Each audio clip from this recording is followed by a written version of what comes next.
Good evening बच्चों। नमस्कार, सत श्री अकाल, ठंडी से व्याल। और 9:05 हो चुके हैं और हम आपको पढ़ाने जा रहे हैं फिजिक्स। हमने कल आपको पढ़ाया था अवतल दर्पण द्वारा प्रतिबिंब बनने के नियम में तीसरी कंडीशन और चौथी कंडीशन। आज हम आपसे बात करेंगे पांचवी कंडीशन। पांचवी कंडीशन यह है कि जब वस्तु मुख्य फोकस पर रखी हो। जब वस्तु कहाँ रखी हो? मुख्य फोकस पर रखी हो। अवतल दर्पण के सामने जब कोई वस्तु मुख्य फोकस पर रखी हो तो उसका इमेज कहाँ बनेगा, हम बात करने जा रहे हैं। तो हमने यहाँ पर एक खूबसूरत सा प्यारा सा एक अवतल दर्पण बनाया। क्या बनाया? एक खूबसूरत सा प्यारा सा क्या बनाया? अवतल दर्पण बनाया। ये हो गया हमारा अवतल दर्पण। और इसका हमने मिड पॉइंट लिया, जिसको हम लोग जानते हैं, इसको कहते हैं पोल। क्या कहते हैं? पोल। यहां से हमने एक प्रिंसिपल एक्सिस खींचा और यहां पर हमने एक सेंटर ऑफ क्या ले लिया? सेंटर ऑफ कर्वेचर ले लिया, जिसको हम क्या कहते हैं? सी से रिप्रेजेंट करते हैं। और पोल और सेंटर के बीच में हमने क्या ले लिया? एक मिड पॉइंट ले लिया, जिसे हम प्रिंसिपल फोकस कहते हैं या मेन फोकस कहते हैं या मुख्य फोकस कहते हैं। तो इस बार हमें वस्तु कहाँ रखनी है? हमें वस्तु रखनी है मेन फोकस पर। तो हमने वस्तु को कहाँ रख दिया? मेन फोकस पर रख दिया। हमने यहाँ पे वस्तु को मान लिया ए और बी। हमने यहाँ पे वस्तु को मान लिया ए और बी।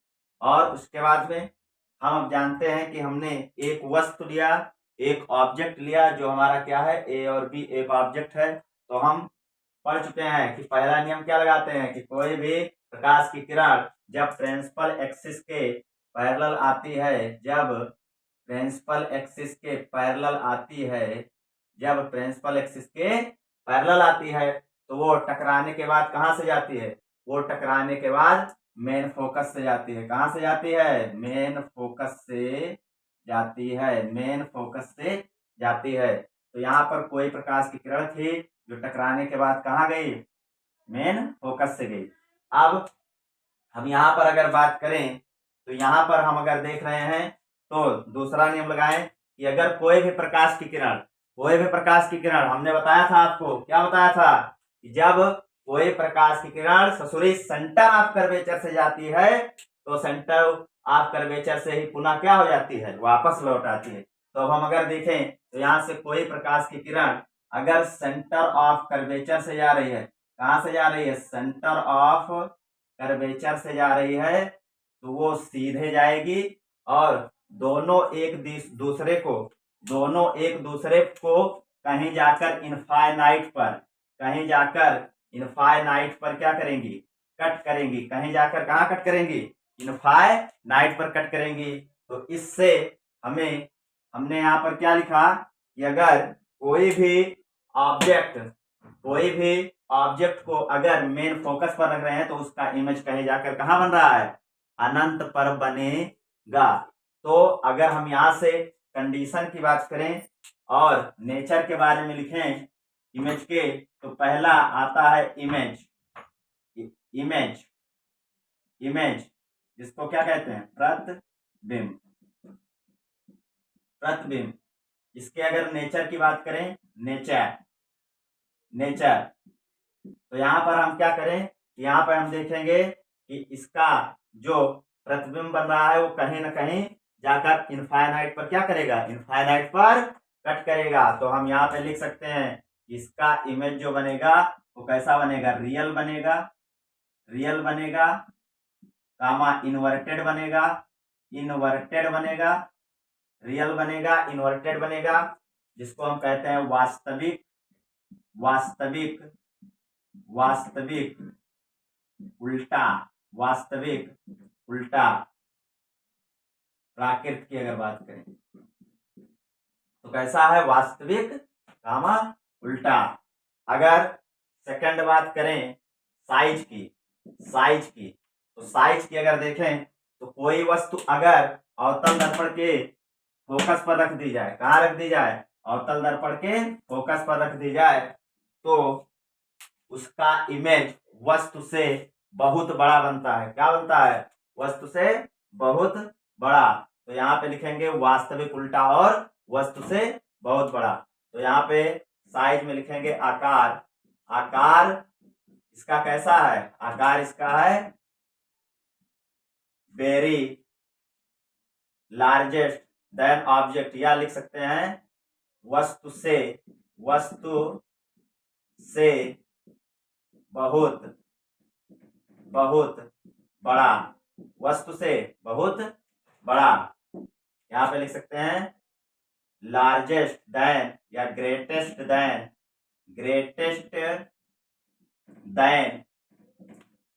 ऑब्जेक्ट, और अगर हम तीसरे नंबर की बात करें, तीसरे नंबर की पोजीशन क्या होगी, तो पोजीशन की अगर बात करें, स्थिति की अगर बात करें, तो स्थिति हमारी कैसी है, हमने जब वस्तु को कहाँ रखा, हमने जब वस्तु को मेन फोकस पर रखा है तो हमारा इमेज कहीं जाकर अनंत पर बन रहा है। तो हम यहाँ पे क्या लिख सकते हैं स्थिति में कि एट इनफाइनाइट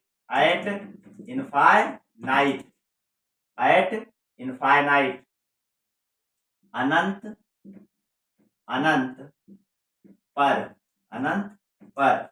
तो अगर आपसे कोई क्वेश्चन पूछेगा, एग्जामिनर क्वेश्चन पूछेगा या आपके बोर्ड परीक्षा में क्वेश्चन पूछा जाता है कि अगर किसी वस्तु को अवतल दर्पण के सामने मुख्य फोकस पर रखा जाए, प्रिंसिपल फोकस पर रखा जाए, तो उसका इमेज कहाँ बनता है, तो क्या बताएंगे, उसका इमेज कहीं अनंत पर बनता है। कहाँ बनता है, उसका इमेज कहीं अनंत पर बनता है, इनफाइनाइट पर बनता है। ठीक, बात समझ गए। और अगर आपसे इसका उल्टा भी रिवर्स क्वेश्चन पूछ सकता है कि अगर किसी भी वस्तु का अवतल दर्पण पर रखी वस्तु का प्रतिबिंब अगर अनंत पर बनता है तो वस्तु कहाँ पर रखी गई होगी, तो वस्तु कहाँ पर रखी गई होगी, वस्तु प्रिंसिपल फोकस या मुख्य फोकस पर रखी गई होगी। अब आगे बात करें, इसको आप पॉज करके नोट कर लीजिए। और अब हम छठवीं कंडीशन बताते हैं आपको, नंबर 6 कंडीशन। तो आप पॉज करके नोट करिए।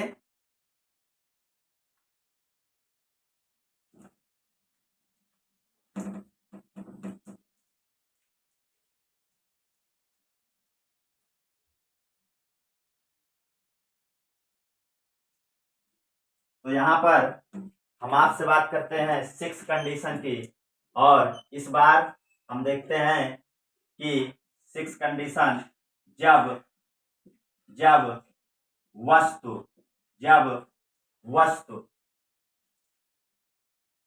मुख्य फोकस तथा दर्पण के ध्रुव के बीच रखी गई हो। When object placed between main focus and pole, तो अगर हम यहाँ से बात करें तो फिर हम क्या करेंगे, एक खूबसूरत सा, एक प्यारा सा क्या बनाएंगे, अवतल दर्पण बनाएंगे। एक खूबसूरत सा प्यारा सा क्या बनाएंगे, अवतल दर्पण बनाएंगे। हमने एक खूबसूरत सा प्यारा सा एक अवतल दर्पण बना लिया। और उसके बाद में अब हम बात करते हैं कि इसका मिड पॉइंट क्या होगा, इसका मिड पॉइंट होगा पोल, जिसको हम दिखाते हैं P से। और यहाँ पर हमने एक यहाँ से प्रिंसिपल एक्सिस खींचा। प्रिंसिपल एक्सिस खींचने के बाद यहाँ पर इसका कहीं सेंटर ऑफ कर्वेचर होगा, जो सेंटर ऑफ कर्वेचर क्या होगा, C होगा। और यहाँ पर हमने इसका मिड पॉइंट मान लिया, कोई इसका मिड पॉइंट होगा जिसे हम क्या कहेंगे, मेन फोकस कहेंगे, जो ध्रुव और सेंटर के बीच स्थित है। और अब यहाँ पर हमने बात की है कि जब वस्तु को मुख्य फोकस तथा कहाँ रखे हैं, दर्पण के ध्रुव के पीछे, ध्रुव के बीच में रखी गई हो, तो अब यहाँ पर हमने एक वस्तु ले लिया। हमने क्या ले लिया? एक वस्तु ले लिया। हमने एक वस्तु ले लिया जो वस्तु है ए और वस्तु है बी, जो फोकस और ध्रुव के बीच में रखी गई।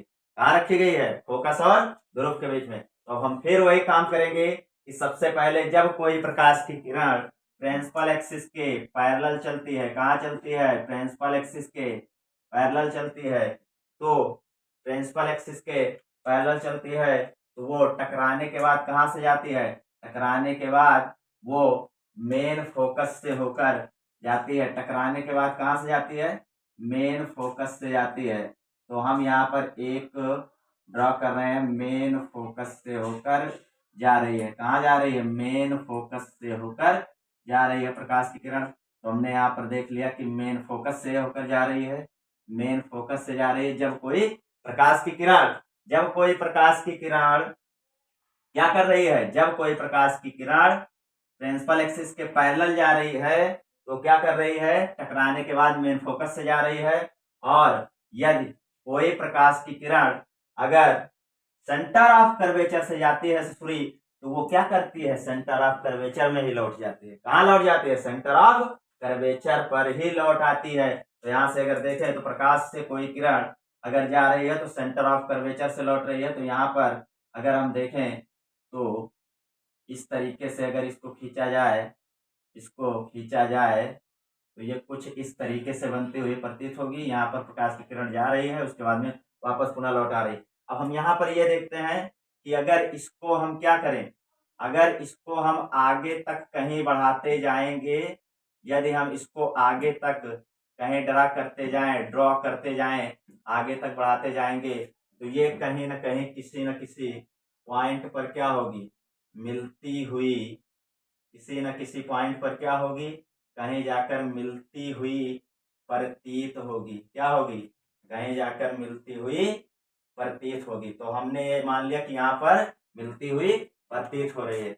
यहाँ पर मिलती हुई प्रतीत हो रही है। तो अगर हम इसको प्रिंसिपल एक्सिस को आगे तक बढ़ाएं, प्रिंसिपल एक्सिस को कहाँ तक बढ़ाएं? आगे तक बढ़ाएं, तो यहाँ पर हम देख रहे हैं कि जो हमारी इमेज बन रहा है वो इस बार आभासी बन रहा है। कैसा बन रहा है? वर्चुअल बन रहा है। कैसा बन रहा है?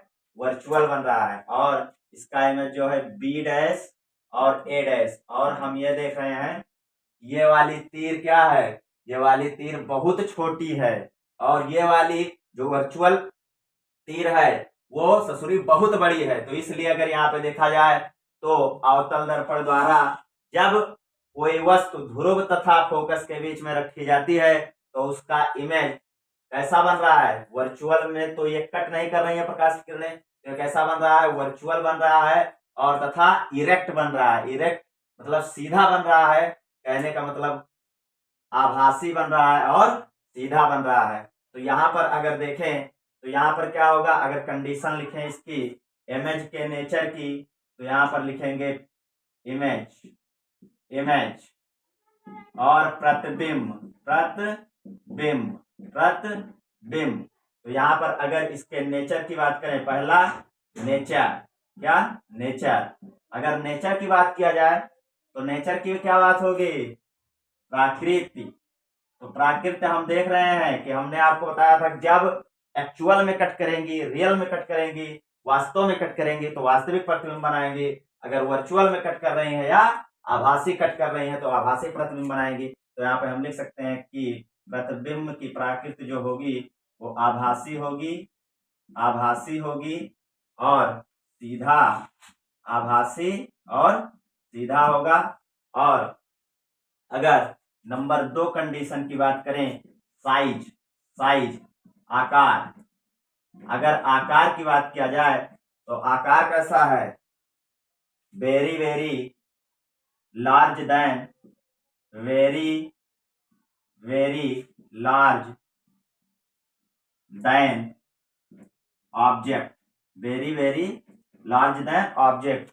वस्तु से बहुत बड़ा, वस्तु से बहुत बड़ा। और अगर नंबर 3 की बात करें तो नंबर 3 की अगर बात करें तो हम देखें अगर इसके पोजीशन की, इमेज के पोजीशन की अगर बात करें, स्थिति की बात करें तो इस बार क्या हो रहा है, इस बार ये दर्पण के कहां बन रही है, पीछे। कहां बन रही है, दर्पण के पीछे। तो यहां पर हम लिखेंगे क्या स्थिति, बिहाइंड द मिरर। क्या लिखेंगे, बिहाइंड द मिरर, दर्पण के पीछे, दर्पण के पीछे, दर्पण के पीछे, दर्पण के पीछे।